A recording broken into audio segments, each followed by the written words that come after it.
Good evening. Welcome to South Asia Newsline. I'm Jaishankar. Here are the top stories we are tracking for you on Thursday, the 12th of May.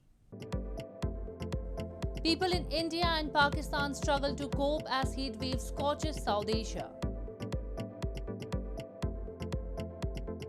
Ranil Wickremesinghe returns as Sri Lankan Prime Minister amid crisis.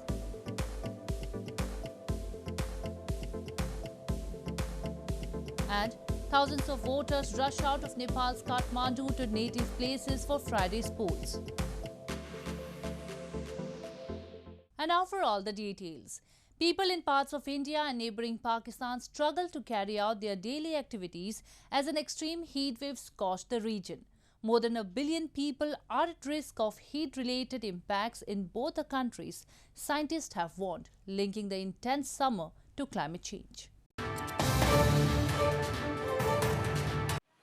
With the rising mercury breaking several old records, residents across parts of India, particularly northern and western region, continued to experience extreme heat wave conditions on Thursday. India suffered its hottest March in more than 100 years, and several states have in April and May recorded temperatures past 40 degrees Celsius on most days. More than 24 people have reportedly died of suspected heat strokes since late March. Not only humans but animals and birds have also been severely affected.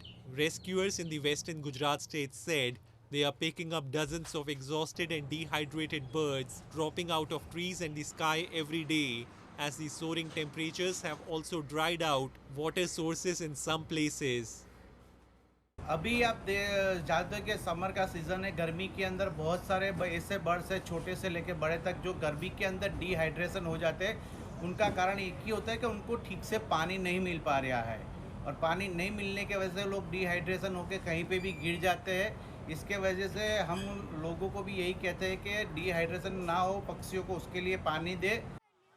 Meanwhile, people in parts of neighboring Pakistan also struggle to cool off as temperatures soared due to the heat wave spell that is set to last until next week, weather officials said.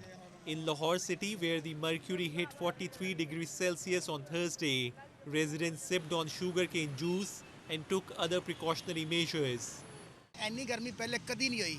ਇਹ ਜਿਹੜੀ ਅਪ੍ਰੈਲ ਮਈ ਚ ਹੋਈ ਹੈ, ਇਹ ਜੂਨ ਜੁਲਾਈ ਚ ਜਾ ਕੇ ਗਰਮੀ ਹੁੰਦੀ ਹੈ। ਗਰਮੀ ਦੀ ਸ਼ਿੱਦਤ ਬਹੁਤ ਸਾਰਾ ਇਜ਼ਾਫਾ ਹੋ ਗਿਆ, ਲਿਹਾਜ਼ਾ ਇਸ ਗਰਮੀ ਤੋਂ ਬਚਣ ਵਾਸਤੇ ਅਸੀਂ ਇਹ ਰੋਹ ਪੀਣ ਆਏ ਹਾਂ।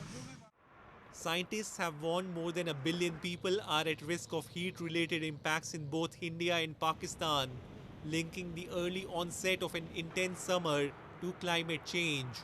For the first time in decades, Pakistan had gone from winter to summer without the spring season, Pakistan's Minister for Climate Change, Sherry Rahman, said last month. India's Foreign Minister S. Jaishankar on Wednesday said that 8 years of Prime Minister Narendra Modi's government led to a global debate on terrorism.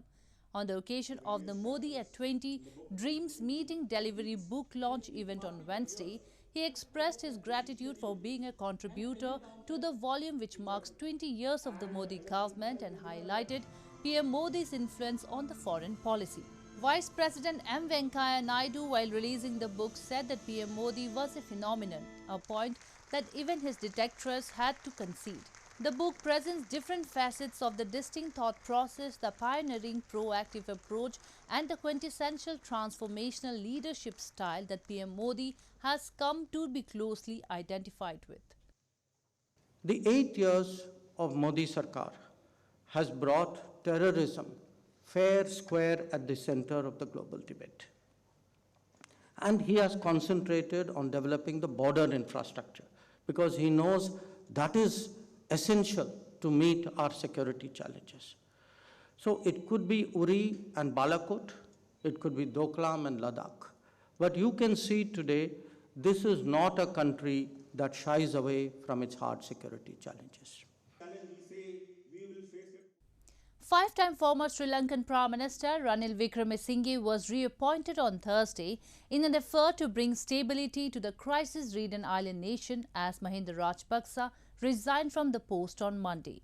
Earlier, Sri Lankan President Gotabaya Rajapaksa had said that steps will be taken to amend the constitution of the country to further empower the parliament amid tension over the economic crisis. Sri Lanka's opposition lawmaker Ranil Wickremesinghe was appointed a new Prime Minister on Thursday, a move President Gotabaya Rajapaksa hopes will quell weeks of worsening civil unrest in which at least 9 people died this week and more than 300 were injured. Wickremesinghe, a political veteran who has been Prime Minister of the island nation 5 times before, faces the daunting task of leading his country through its worst economic crisis since independence after being hit hard by the pandemic, rising oil prices and tax cuts by the populist Rajapaksa government. Sri Lankan government has called nationwide curfews and given security forces sweeping powers to shoot at anyone involved in looting or putting people's lives at risk. Mahinda Rajapaksa, who resigned on Monday, has gone into hiding on a naval base, and the president has warned of the risk of all-out anarchy. Ordinary people have grown increasingly frustrated at disruptions to normal life. They got a brief respite from the curfew as it was lifted temporarily till 2 p.m. on Thursday.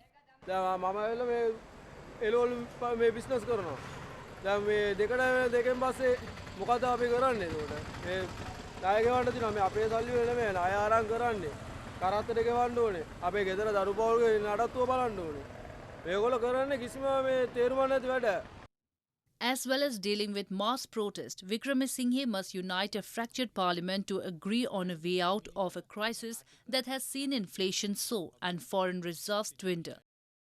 Earlier, President Gotabaya Rajapaksa announced that steps will be taken to amend the constitution to reenact the contents of the 19th Amendment to further empower the parliament.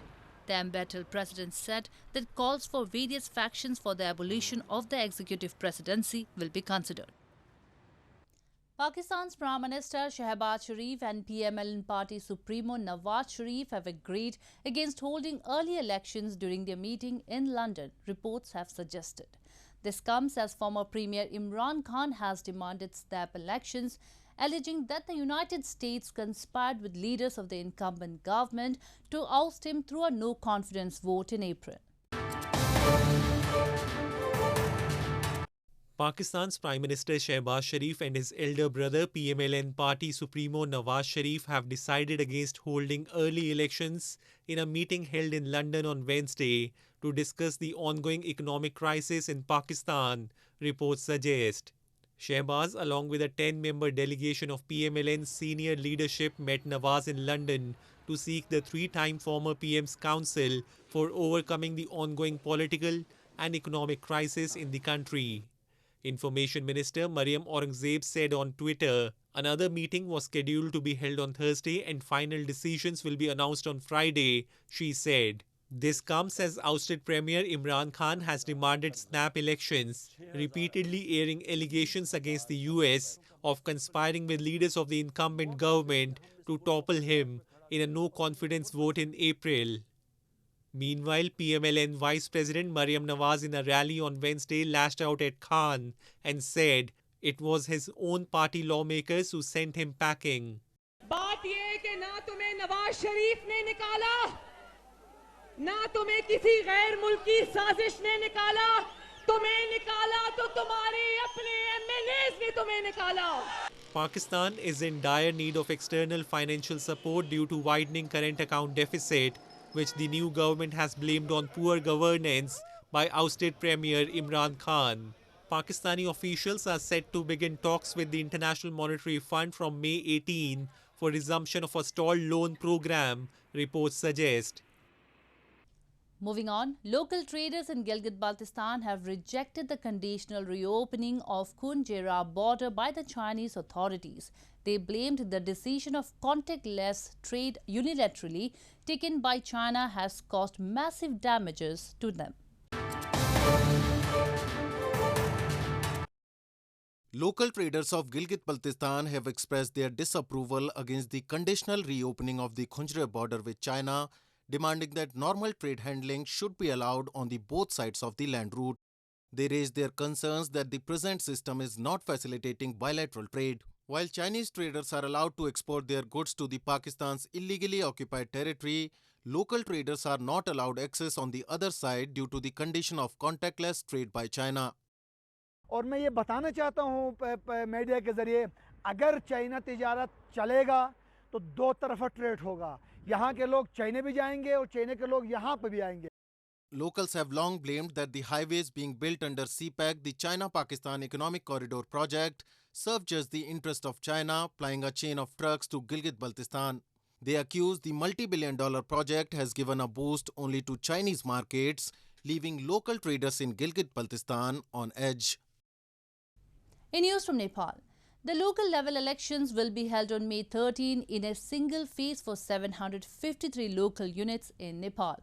Ahead of the polls, thousands of people residing temporarily in Kathmandu Valley, three largest cities of Nepal, are rushing to their native places to exercise their franchise in Friday's polls.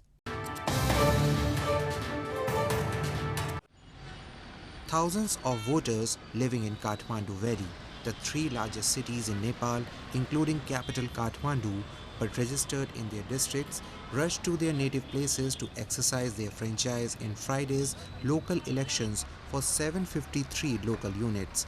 Outflux of people for the May 13 election and local holidays have caused traffic congestion in and around the Kathmandu Valley. यहाँको वातावरण चाहिँ अब दशैं जस्तै गाडी चाहिँ अलि pack छ हैन।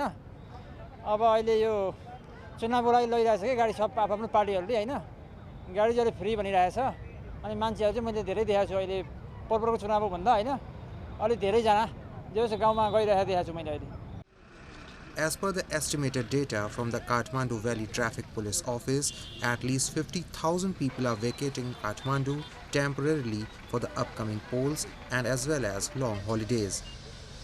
The government has announced Friday as a public holiday for the polls. Another public holiday on Monday on the occasion of Buddha Jayanti has also been added to the number of holidays, encouraging people to go to permanent residences to spend more time.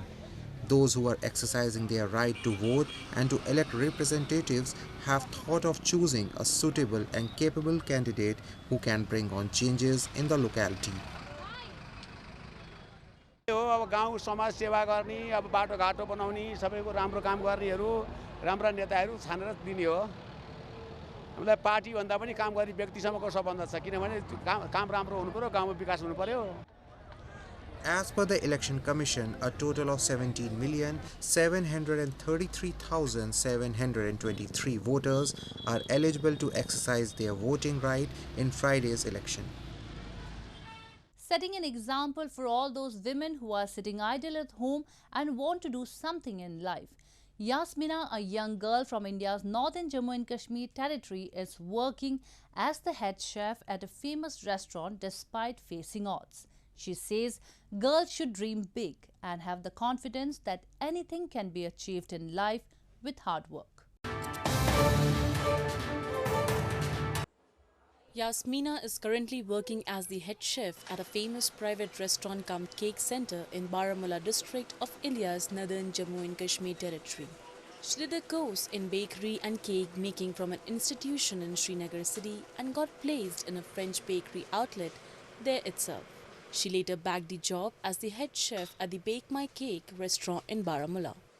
Despite being discouraged by the society for working outside her home, her parents supported her throughout the journey. She has become a source of inspiration for all those women who are sitting idle at home and want to do something in life, as well as for those who underestimate themselves. According to her, she wants to tell all the girls that they should dream big and have the confidence that anything can be achieved in life. Cupcakes, pastry, brownie, cheesecakes और eclairs, donut, burger, bread सब कुछ बनाती हूँ मैं। लेकिन मैं एक बात बोलना चाहती हूँ, मैं उन लड़कियों से बोलना चाहती हूँ जो घर में हैं, जो बोलती हैं कि हम कुछ नहीं कर सकते। लड़कियाँ बहुत कुछ कर सकती है अगर वो आगे बढ़े, अगर उनको शौक़ होगा वो बहुत कुछ कर सकती है, लेकिन उनको शौक़ होना चाहिए। Owner of the restaurant, Mudassir Nasser, said that both male and female employees are equal in number at the center. Well, that's all we have for you from South Asia this evening. Now our viewers can watch the show on SouthAsiaNewsline.com. You can also visit us on Facebook.com/AsAsiaNewsline and follow us on Twitter @AsAsiaNewsline. That's all in tonight's edition. We will see you same time tomorrow. Good night.